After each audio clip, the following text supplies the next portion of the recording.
Now Taxes is 100% free when you file in the TurboTax app if you didn't file with us last year. Oh, yeah? Yeah, just do your own taxes in the app by 2/18. What if I have lots of forms? All good, all 100% free. What if I had 3 jobs? Still 100% free. What if I once saw Bigfoot? That has nothing to do with taxes, so still 100% free. Now that's what I'm talking about. Now this is Taxes. See if you qualify in the TurboTax app. Excludes TurboTax Live, must start and file in app by 2/18. You are listening to the On Purpose Podcast, your guide to living a more purposeful life. What's up, everybody? Welcome to this week's edition of the On Purpose Podcast, where, as always, it's our pleasure to show up and serve you and to bring you conversations that make you think, smile, laugh a little bit, maybe cry sometimes, and just leave your day feeling a little better. So I can't thank you enough for being here, as we're in year 6 of showing up every Thursday, which is crazy to believe. And if it just shows there's something to persistence, right? Showing up, even though we don't always know the outcomes, even though we don't always know if we're guaranteed success or not, there's success in just showing up. And there's beauty in becoming reliable and being part of a world that people just know you're going to be there regardless of the circumstances. And I think it's that consistency that we really strive to share in a lot of our messages, and that you'll hear as a theme in a lot of our interviews, is people just keep showing up. They take their lumps, they take their losses, they take their wins, they get the highs, they get the lows, but day in, day out, they show up for themselves, and in turn, they show up for the world. So that's what we're doing, and we hope you're taking these messages and applying them in your life, and you're showing up for the people in your world, and you're showing up for yourself. And we'd love to hear from you through our social media, through email, and we ask that if you're getting value from these episodes, if you're helping find purpose and joy and laughter and critical thinking over the last 6 years, do us a favor, help us out. Be sure to go to wherever you're consuming it, YouTube, any of the podcast apps, like, subscribe, share, give us a comment on social media. Be amazed at how important little things are, like listeners commenting on your social media, what that does to the algorithm and how it helps you reach more people so that we can keep brighten the days of people around the world. So consider that your ask for the week, and get out maybe and help pay that bill by simply just clicking on a few things and giving some comments. So this week I'm excited to sit down and talk with Deborah Mallow, a renowned author, speaker, facilitator, who created The Daily Decisions and author of the best-selling book, 6 Steps to Fewer Days That Suck, which honestly, I saw that title and I thought that's probably somebody I want to talk to, because who doesn't want less days that suck? She is going to share her insights on personal growth, the wisdom she brings to her mission of helping others lead fulfilling lives by focusing on gratitude, self-control, and battling that ever-persistent negative mindset. One of the things I really enjoyed about her as I researched to get ready to interview her is a quote on her website that says, as a lifelong New Yorker, no one should be crankier than Deborah Mallow, right? But she isn't. She's your ray of sunshine, and that's what she hopes to deliver to your world, is a little hope, positivity, and some critical thinking to challenge yourself. Are you growing and moving forward, or are you accepting the status quo? So I hope you enjoy this week's interview with Deborah Mallow. Deborah, my newest friend, welcome to the On Purpose Podcast. How are you today?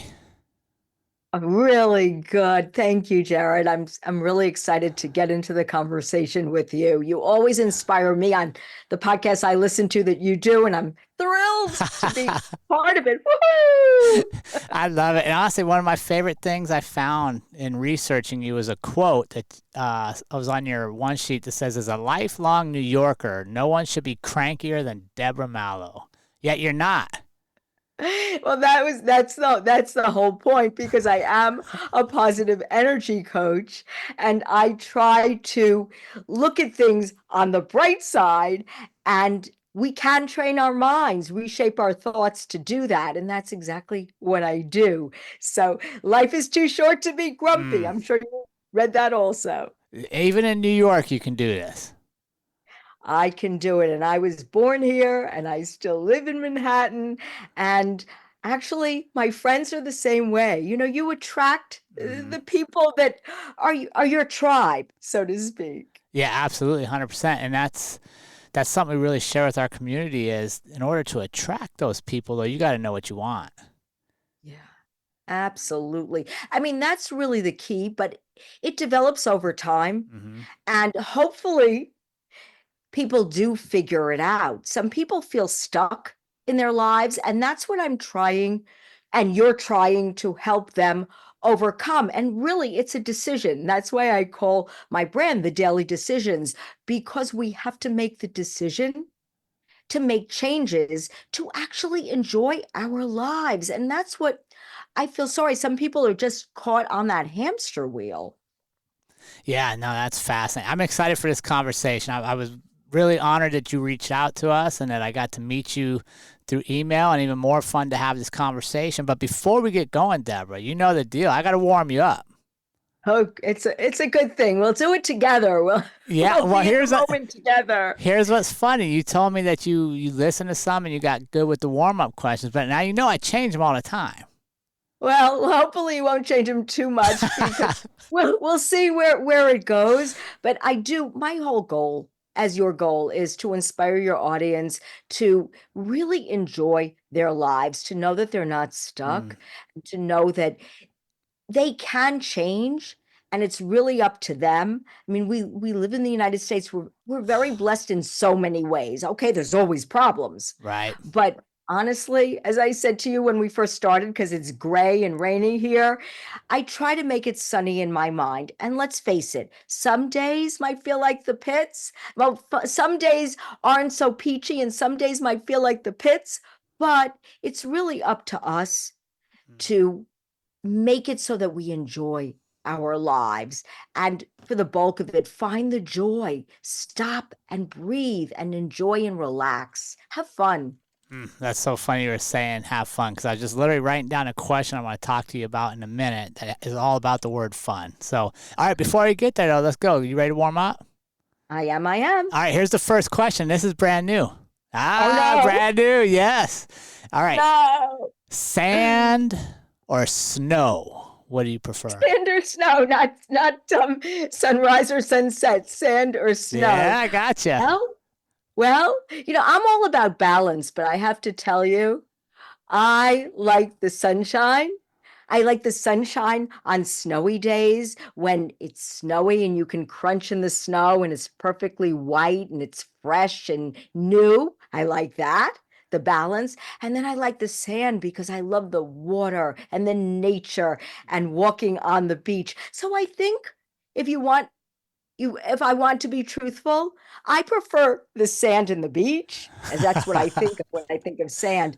But I do enjoy that fresh snow that just so white and blankets here in Central Park before everybody gets it all dirty, the cars and everything. I really enjoy that. And it reminds me of childhood and sledding down the hill in Central Park. It's like really lots of fun. So I don't know if I answered the question well enough. Yeah. But I think it's a mixture. But I'm definitely more a beach person than I am a cold weather person, even though we're in winter now here. There you go. All right, now you know one. Sunrise or sunset? What are you taking, Deborah?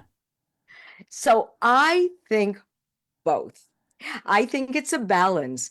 I love the sunrise because of the possibilities, the new possibilities of the day. And I'm an early riser. Sometimes I get up at 3 and I get to my work, have a cup of coffee, and I'm really raring to go. And I'm most focused then. But I like the sunset because at the end of the day, the idea of just mellowing out and relaxing, spending time with family, and then also the reflection, which the caveat for me especially is to make sure when you're reflecting to think of good things, not think of the one thing you didn't do right during the day, and think about all the good things you did do. And then, of course, we need to reflect and think about things that we can improve, because that's all about growth, but in a positive way, not a negative way. Yeah, that's good. I like framing the positive at the end of anything, right? Because yeah, you're right. There's always something we can work on, but we're not going to work on it when it's time for rest. We're going to work on it tomorrow when it's time for work. So if we focus on the positive before our time for rest, that puts our mind in a good spot. Yes. You're absolutely right, Jerrod. I mean, I feel that. And I want people in general, the people I coach, the people that when I speak, I want people to look within themselves and find ways to make things better, not make things worse, to think about more a positive approach than going down the rabbit hole and thinking of the negative, to think about balance, to think about self-care, to add self-love. And it's not selfish, honestly. And I'm sure you agree that you can't be good for anyone else. You can't if you're not good to yourself, because then you have all these other problems that you then dump on other people. And honestly, yes, we give and take and share, but sometimes it's enough. Yeah. Just be. Yeah. No, that's yeah, I 100% agree with that. I actually did an episode that talks about being more selfish and less selfless, right? Meaning I can't be my best for anybody else unless I'm my best for me first. Absolutely. What you said is how I live my life now. And I'm so much more balanced, centered, focused. Every day isn't perfect. It never will be. And people who are expecting that to happen, because life throws you curveballs and Right. people die, and it's just the reality of things. But it's how we handle it, how we react, right? For sure. Favorite book, Deborah? What's your favorite book? My favorite book and it's so me, is The Four Agreements Oh, by yeah. Deborah Mallow. I'm sure Rees. I'm sure you have read it too. I Because before I did this, I was a number one pharmaceutical rep. I did so well, but you know what? That book, I read it during that time. It helped save me, honestly, from pushing myself to exhaustion and the negativity. And I actually took the Four Agreements, I printed it out from someplace online, and I had it laminated and I carried it with me in my bag. I had it with me all the time because I don't know if you want to discuss the Four Agreements, but if you do, we could do it really quickly because they just resonate in my heart. And I'm sure they resonate to you too, because they're just it's Yeah. wisdom, Yeah. Toltec wisdom. Yeah, for sure. We'll get to it in a second. What's a Okay. quote that guides you? I see a bunch on your wall back there, so I know you like Oh quotes. yeah, all my quotes is the what which is it? I love a couple of quotes, but I love the Thomas Edison quote that our greatest weakness lies in giving up. Mm. And if we want to succeed, just trying one more time, and I'm paraphrasing, but just one more time, we'll probably get there. And that to me talks about confidence.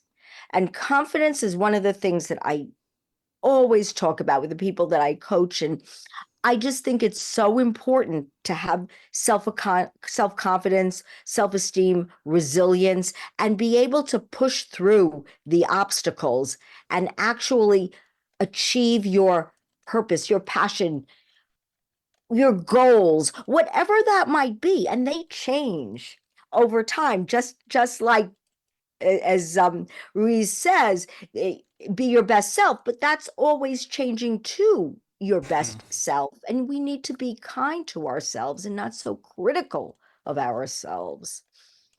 Yeah, that's a good one. That's good. or I'm sorry, who would you have dinner with? If you could pick one person to have dinner with, who would you want to have? Oh, you like this question. Who would you have dinner Well, with, and what would you ask them, Deborah? What would you want to know? I don't know. I want to have dinner with Sir Richard Branson. Mm, And there's a reason. I mean, the reason is, I mean, this is, not something that's going to happen, but it's really because to me, and of course I don't know him, but what I feel when I hear him speak is that joy. Somebody who had difficulties with dyslexia, he decided to drop out of high school. I mean, I think a lot of people know the story. He had the guts. And now look, he's built the Virgin Group he covers so many different businesses. I mean, space exploration, financial services, travel. I mean, you name it, he's involved. And what he says, and I do believe it, is he says fun, getting to the fun is so important, but it's underrated. And in anything we do, in any venture, we need to, and I'm paraphrasing again, bring the fun. And if we're not having fun, it's probably time to quit and find something that we mm. love to do. And his joy and that idea of fun, because I just think so many of us just sort of let the fun go. You get stuck in your everyday life, like I said, the hamster wheel, Hmm.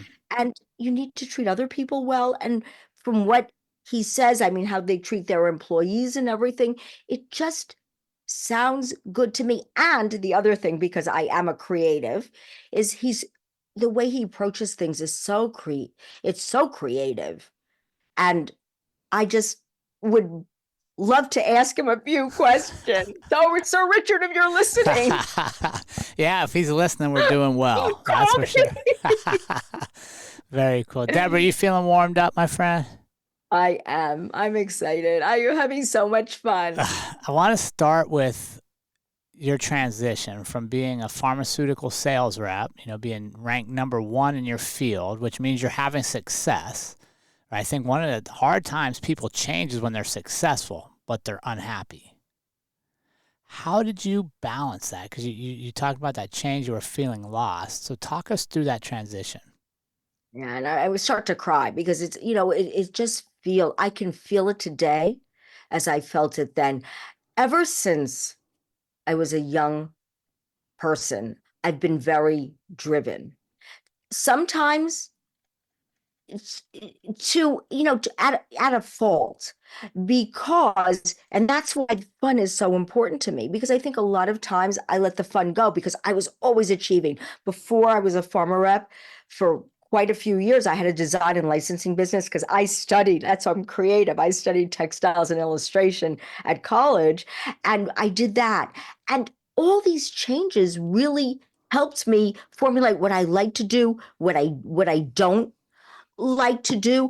But what happened was, because of this work ethic to a fault, I would drive myself to exhaustion, the negative talk track in my mind. It wasn't about, Jerrod, all the great things that I did right. If you're number Yeah. one, you're something right. And the doctors I called on, they all like me. I'm known as a ray of sunshine. I was a ray of sunshine then. I'm good at masking certain things because I want to make other people feel good. That's always been my thing.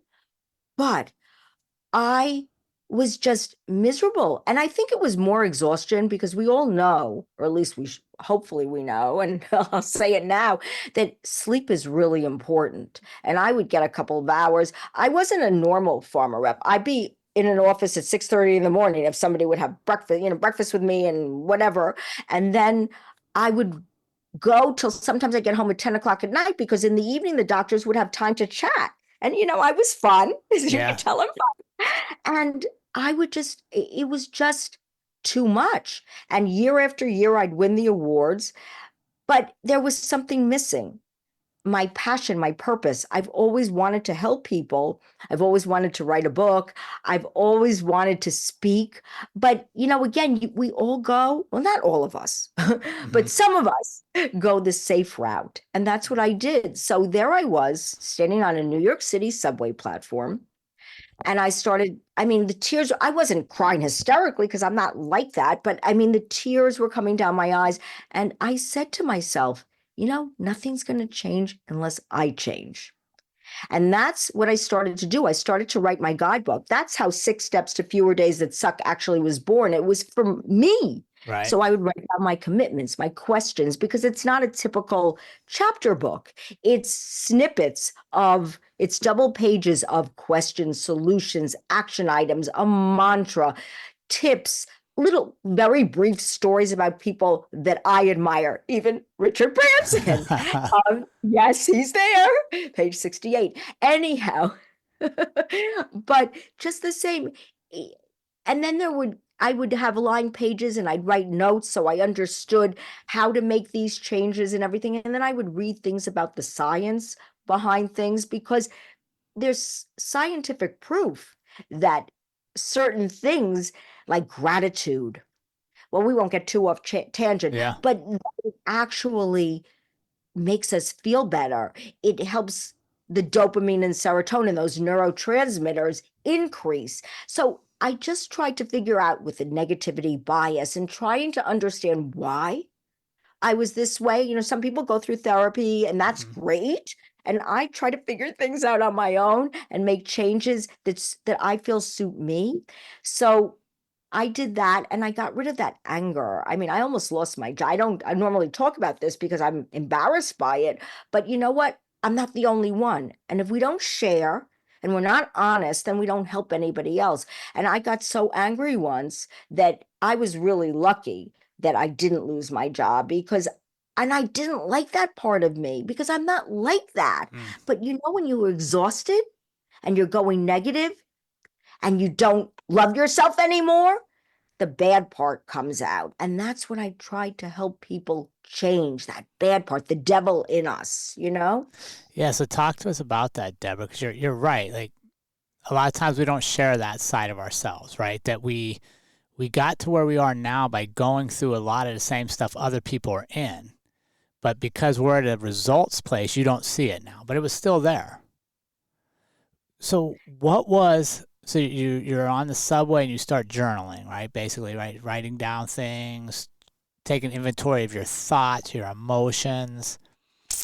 What was it I'm so sorry. You're good. What was it that gave you the confidence to know, hey, I can walk away from this life and create a new one? Well, I have a fabulous husband. He said to me, he said, why are you doing this to yourself? Our son was in college and he said, why are you doing this? Why? Yeah. And nobody could believe that I was walking away. My manager, nobody, because who walks away from this?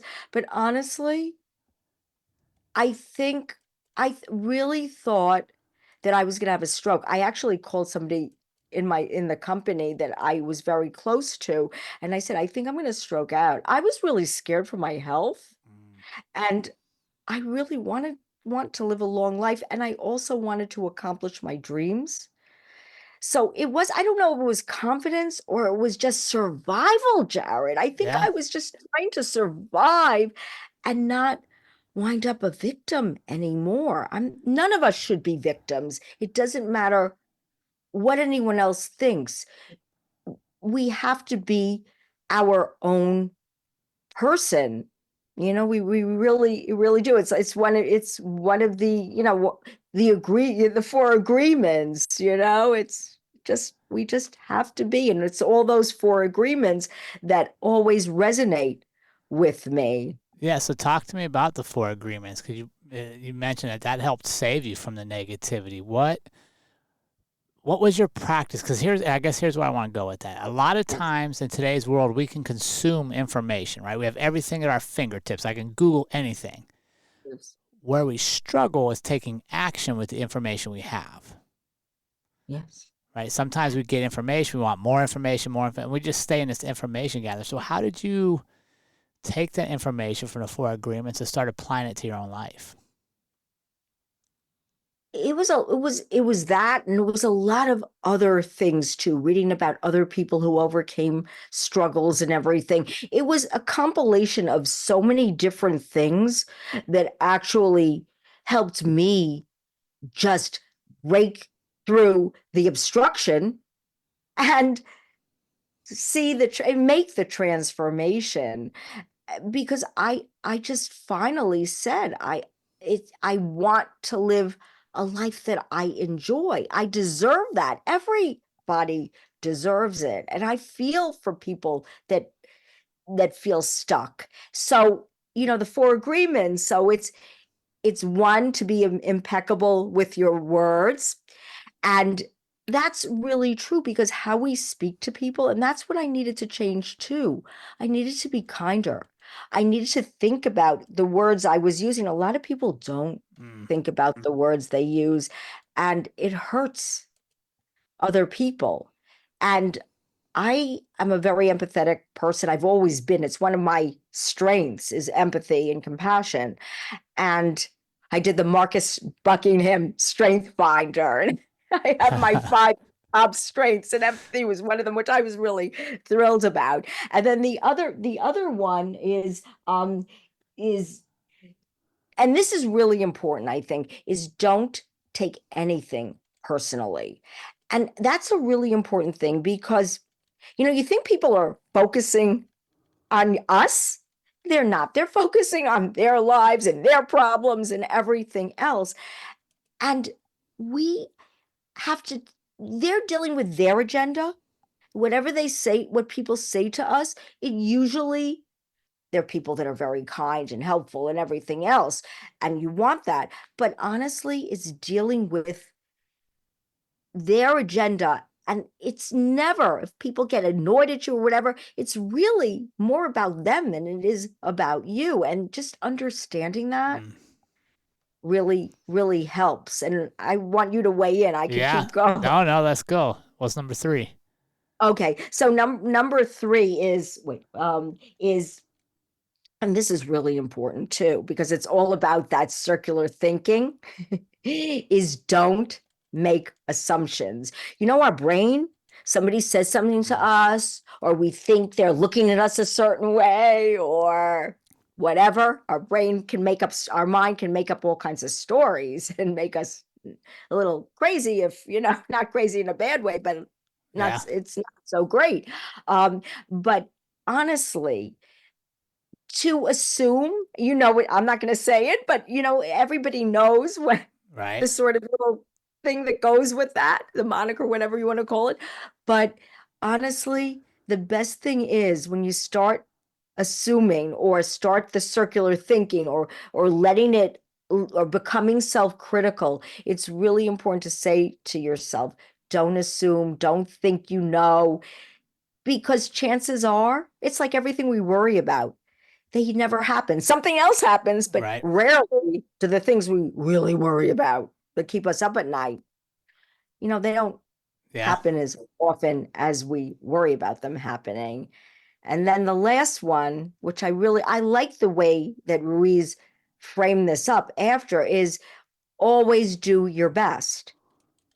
But, that our best depends on so many other factors, and that's what he says, is that some days when we're sick, or we have a cold, or you can only do what you could do. You need to give yourself some grace, to allow yourself to have days that maybe you're not going to push yourself, but you do your best at that moment. Our best changes depending on circumstances. So give yourself some grace. Yeah, I love it. Yeah, and so you come across that, and you're at a point in your life where you're like, wait, I need something different, right? Like, I'm literally working myself to death here. I was. How did you find the grace to tell yourself there's nothing wrong with you for wanting something different, right? Because I think one of the double-edged swords of gratitude at time is it can keep us where we are, right? When we say, I'm just grateful to have a job, so I'll put up with all this stuff, even though I know I have another dream, even though I know I'm not happy, even though I know inside I'm a wreck because of this job. But we get told to say, hey, just be grateful you got a job. And I said that all the time. I am still really grateful for that job. That was a great job. I mean, I talked to smart people. I learned how to excel. I learned how to go from an artist to a biotech sales rep. I mean, it's like 360 degrees and all of that. And that's why I am so grateful for all my experiences, because what the experiences do, if you don't just stay stuck, which you're saying, we say Right. we're grateful for this and we're grateful for that.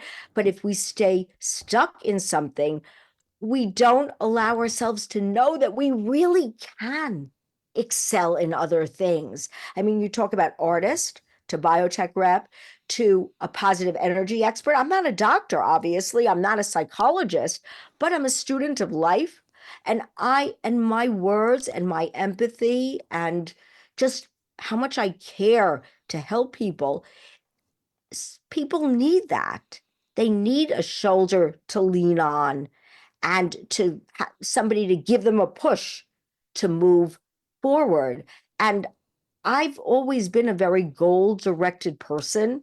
So when I set my mind to something, I do it. Not everybody is like that, but I'm like a dog with a bone. If there's something I want, I just do it, which doesn't mean I don't have fear. Believe me, Yeah. I have people say, "Oh, she's not fearful." I mean, a manager made a whole speech about me, the fearless. Oh, please. You know what? We're all human. We all have our fears, our worries, the imposter syndrome, the jealousy, all those things that we need to temper, that we need to help ourselves get over it, get over ourselves, really, and have fun. Because I'm going to go back to that fun and why I like that whole idea of it, because I think that that's the most important thing. And I was missing the fun, and I was going to get to that fun. I travel a lot. I love to live life. Yeah. But if you stay stuck, you're going to stay stuck. So give yourself permission to say, Deborah and Jerrod said, you can. We can all do what we want to do. You hear about, we have excuses. You don't have money. You don't have whatever the excuses are. I can give you 100 people. And that's why I like reading about different people and how they overcame their struggles and move forward. I mean, I look Temple Grandin. I mean, there's so many interesting people out there that overcame hardships. And yes, it's really important to surround yourself with a good support system. It really is. And I'm very lucky. Like I said, I have my husband, I have my family, it's important. But that's how I did it. Honestly, I just was not going to suffer one more day.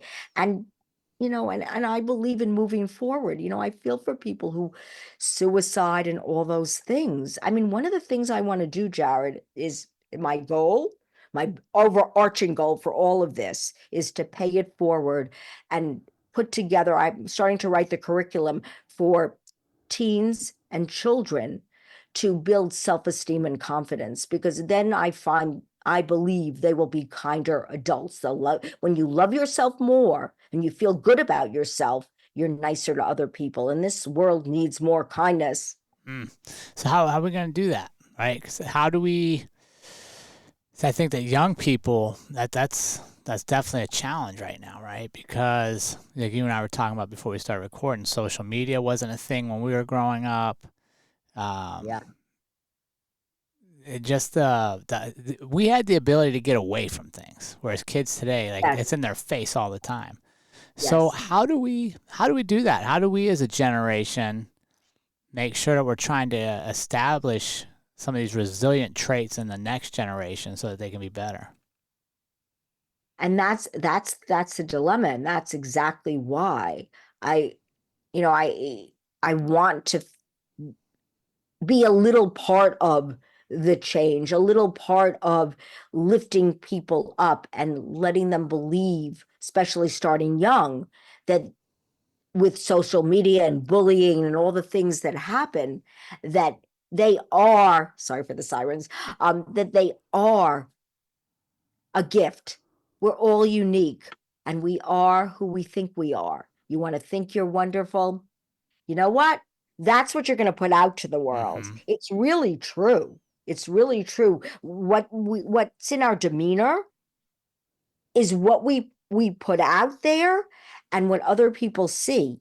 If we're confident, it makes all the difference how people view us, also how they trust us and everything, and how we're going to do it. There's a lot of people out there working to help that and to help regarding social media and having some restraints and all the other stuff. There's good and bad in everything. I don't want to say anything's bad or anything's good. There's good and bad in everything, and it's how we approach it. And so I want to do a little part. I don't know exactly how. I'm working towards that. That's my overarching goal with I this. love it. I think you're 100% right. And it goes back to something you said earlier where you were angry and almost got fired at work, and you don't normally share that, right? And I think that's one of the great places we start is we break the facade of being perfect. Yes. Right? Yes. Because you think about a lot of people don't do things that they want to do in life. They don't lean into their gifts. They don't share with the world whatever it is they're unique with because they're afraid of being judged, because they're afraid that they're not as perfect as Deborah, because everything I see from Deborah says she's perfect. So I think it's when we share those stories of our imperfections. It's really, and I say in my book, because I say all these things, I have all these little quips and everything, not to bring up my book. I'm not doing that. This is how I feel, that we're all imperfectly perfect. And we are so good the way we are. And just to be you, not to be someone else, because you can't be someone else. Just look in and be yourself and appreciate yourself for what you are. And it's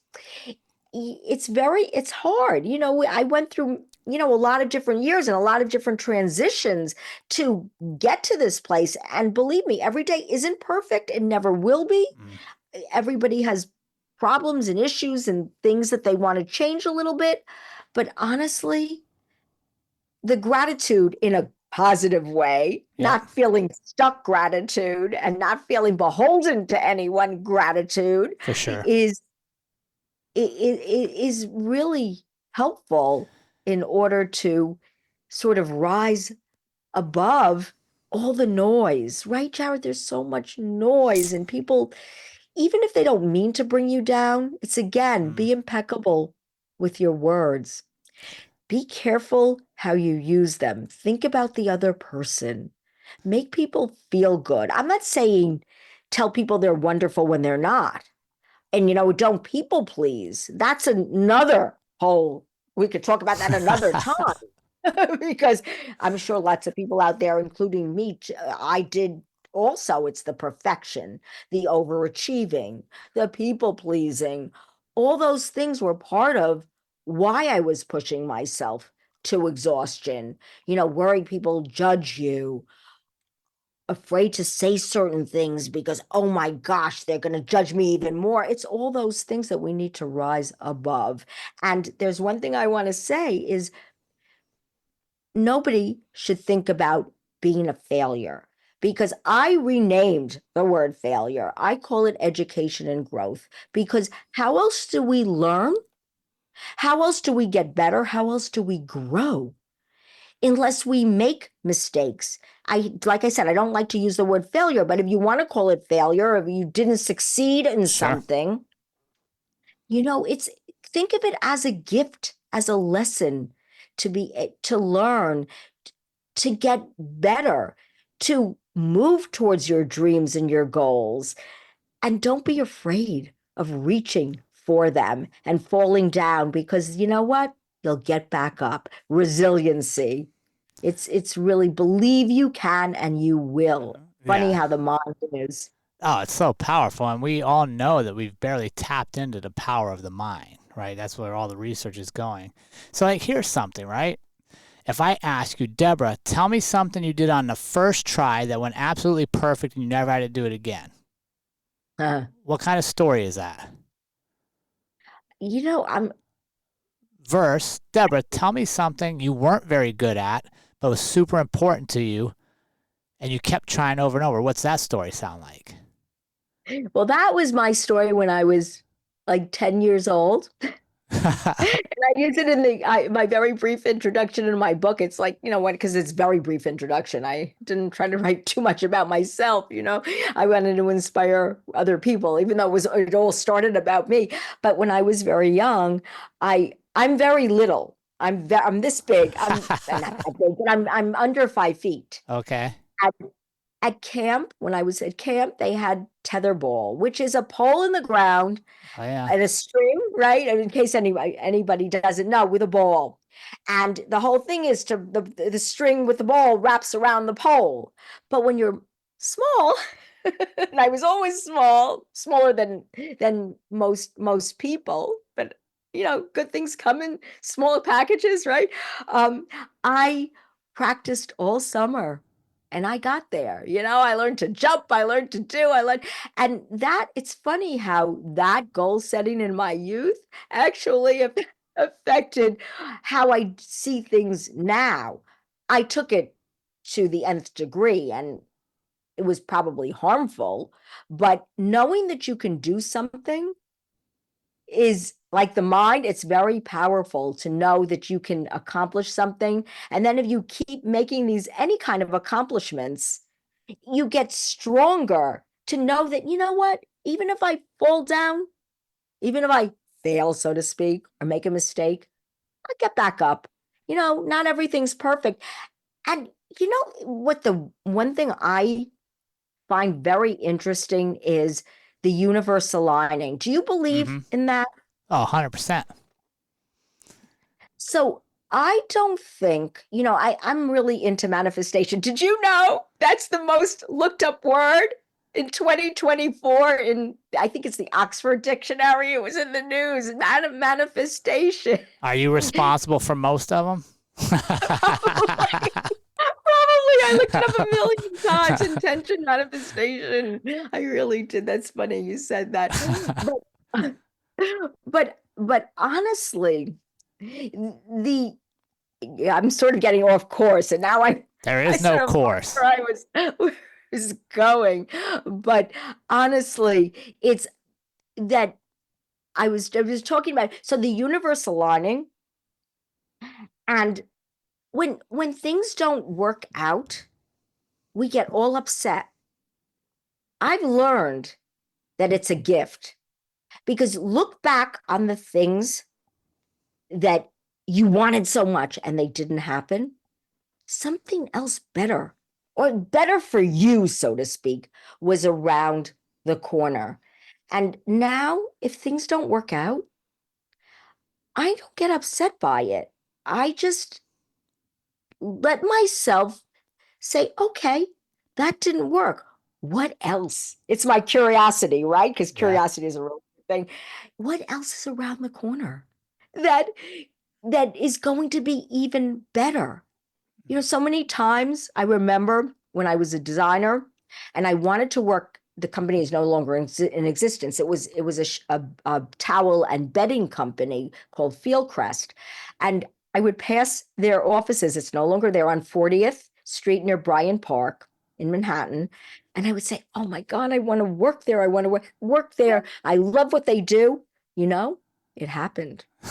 It happened through a funny story that my husband's family and knew the design director, and it was a whole thing, and I got an introduction and they had an opening, and it's so many coincidences happen to all of us, but I don't believe they're coincidences. I believe they're meant for us. We manifest, we put effort. It's not just wishing. You have to put effort. into what you want. And when you do, the universe aligns. Right. Yeah, it's funny you say that because I was talking to some friends about that manifestation is the word of the last year. But I think what people miss a lot of times is just what you said. You got to work. Manifesting by itself, if you don't do work, if you don't take steps, you don't build momentum, it's daydreaming, right? Like if I'm being honest, that's what I would call it. I'd say you daydream a lot, but you don't work. The universe aligns when you tell it what you want, and then you take action steps to get there, but you give up controlling all the outcomes.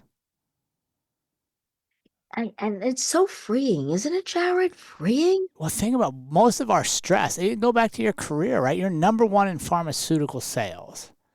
And your stress comes from trying to control all the things, right? Most of us stress every day about controlling things that really we don't need to control. They will work out just fine like they have every other day that we didn't stress about them.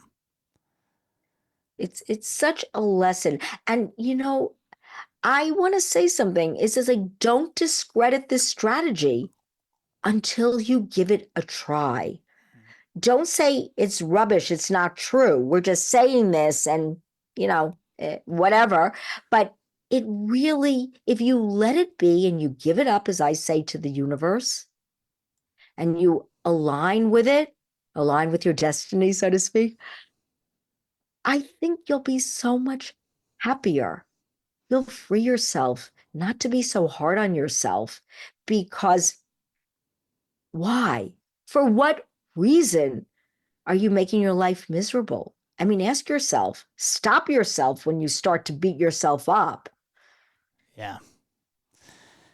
Yeah. And what do you say to somebody that knows they have this dream inside of them, knows there's this other piece of life that they really want to explore, but they just haven't given themselves permission to do it? What do you say to that person?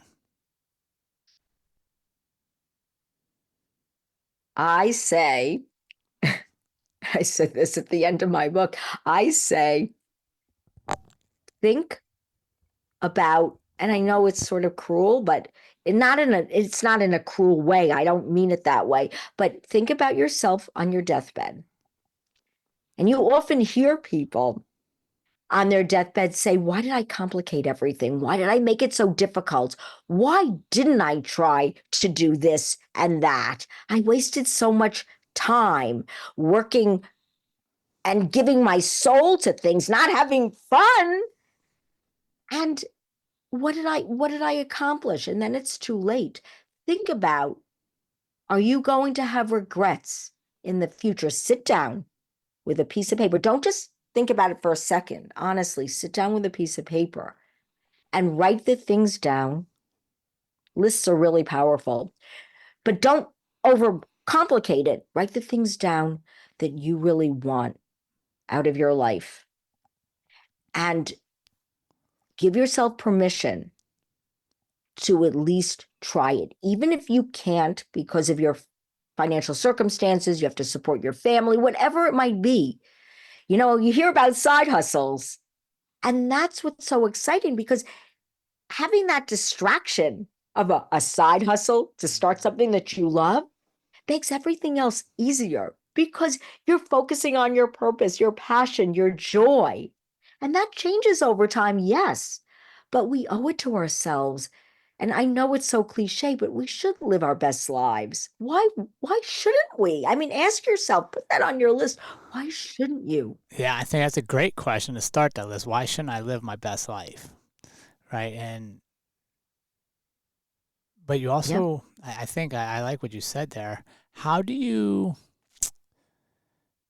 give yourself permission to change? Right. Because I think I think a lot of times people aren't holding us back from change. People actually want you to live your best life. And I would encourage you, Deborah, go pursue your dream, write this book, do this. Sometimes we don't give ourselves permission to change. We hold on to this identity of who we've been. Absolutely. I mean, you know what? Excuses. Yeah, how many excuses I say this, everybody, not everybody, but most everybody, because I don't want to generalize, can get an A in the coming up with excuses category. It's like, I'll do it another day. Yeah. I'm too tired, and then, you widen the gap, right? And it gets harder and harder to get there because we have all these excuses in our minds. So again, I think it's so important to take the time with yourself. And look, we're starting a new year, 2025. And I'm not saying New Year's resolutions put so much pressure on yourself. It's more about well being to me in the new year, every year, and self care and loving yourself enough to give yourself permission to enjoy your life. And once you feel good or better about yourself, it's going to be easier to accomplish the things you want to do. And you can't put so much pressure on yourself. I think the key is, and I'm going to say it again because it's the way I really live my life. You have to find, like Richard Branson said, you have to find the fun Mm-hmm. in Yeah. your life. Please find the fun. And then once you do, and you give yourself permission to do the things that you love, not the things that you feel stuck doing, sort of the happiness factor follows. It just does. You feel that dark cloud lift. You see light. And I'm not trying to be Yeah. melodramatic, No, you're but right. it really happens. Right. And then who do you attract? Exactly. You're gonna Positivity attracts positivity, right? That's right. Right. All of a sudden now the people that were trying to hold you down and stuff, they're not as attractive to you. They're not in your circle as much. Yeah, I think that's so insightful. What, Deborah, would you say if there's one piece of wisdom or insight that you want our listeners and our community to leave here with today? What would that be? Trust yourself. You have the ability to do what you want to do. It doesn't mean what Jerrod wants to do or what I want to do, what you want to do, because we pick things that actually resonate, that are right for us. Search within yourself. And again, with the list, write it down, sit down, breathe, take time, let all the distractions disappear, and write down what it is that keeps summoning you. I believe the things that summon us personally are things that we actually can achieve. And I want the best for everybody listening. I really do. I want people to be happy. I think people are, as I said before, they're kinder when they're happier, when they're not angry, when they're not fearful, when they're not worrying, when they're just themselves, their authentic selves. And I know these are all buzzwords, but they're there for a reason. They actually are in our vernacular and what on our daily speak because there's truth to them. And the reality is, if you look, right, like what's the difference between somebody that's living the dream that I also have and me who's not living that dream? So one person took action. You said it. You Right? said Like it. it's literally action. And I say 1, 2, 3, starting now, rolling, action. Yeah. And little things, it's visualizations. I tried to use that. And I don't mean to keep talking about my book, 6 Steps to Fewer Days That Suck. I'm not doing that on purpose. I'm just saying it's all the things that I went through that are so common to everybody. It's human nature. Even though we're all so different, we're all so similar in so many ways in our behaviors, the negative behaviors because of negativity bias, because of our caveman brain, because of so many different things.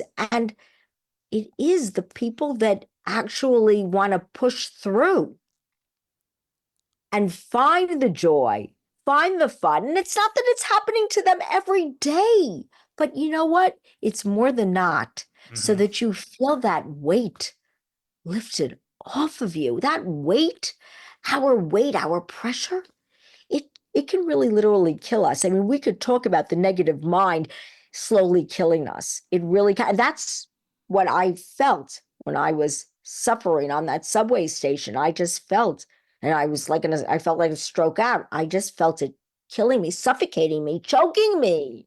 And I'm Right. sure a lot of people feel that way. Under the auspice of success. Isn't that the truth? That I'm so glad you said those words. Right. Everybody was Yes. on the exterior looking in would say, "Oh, you have it made. You got a husband and a beautiful house, and you're in Manhattan. And you're #1 sales." And inside, you feel like you're dying. Really, really dying. I mean, honestly, And honestly. And it's I think that's a great message for our communities. Don't live a life that looks like you're happy if you're dying on the inside. Right. Your life's short. Follow those dreams. Believe in yeah, yourself. it is. It is. Everybody, please, please believe in yourselves. Please go after the life you want, even if you start small. And I'm not talking about bankrupting yourselves and taking out loans and doing all that crazy. No, just just find the things that you love to do. Even if you're in a job you love, I think all of us need hobbies and things to get away and balance our lives. We talked about that at the beginning. I make full circles because all these things are so interrelated. To find that joy in your life is we all need to balance. It can't be all one way or the other. Will it go one way than the other on certain days? Yes. Our best, we're the best, our best always changes. Our everything in our lives, they change, they shift, but we need to bring it back to somewhat a center. Mm, Again, don't make it perfect and don't go crazy over it, but just think about yourself and enjoying life. mm. Really do. Don't suffocate yourself. I There's love no it. need. Deborah, thanks so much for joining us this week. Where can our audience follow along with you and support you in the mission you are on? I would love all of you to subscribe to my Positive Energy Club. Woohoo! It's free, and my book will be out. Well, it's out, but I'm going to have the hardcover and the paperback really soon. And you'll be able to 6 Steps to Fewer Days That Suck. You can find all the information at the Daily Decisions with an S, decisions with an S.com. And if you go to thedailydecisions.com/inspire, I have worksheets, happiness worksheets, motivation worksheets. I have feel good activities, and they're complimentary, which means free. If you subscribe to my website and you can download them. And, I talk about lists and doing things to get yourself in the zone, in the happy zone. These questions too will help guide you. They really will, because all of these came from me, from my struggles, and I want to share that outward because I don't want people to struggle, and that's why I want them to be complimentary. I want people to enjoy their lives, to have fun. Deborah, thanks so much. And we're really proud of you for what you're doing and honored that you let us share your story. Thank you, Jerrod. It was a pleasure. And everybody out there, happy 2025, sending hugs. Everybody give themselves a big hug and love yourself and just have some fun. Thank you. And remember, team, life is far too short to live any other way than on purpose. We will see you all again next week.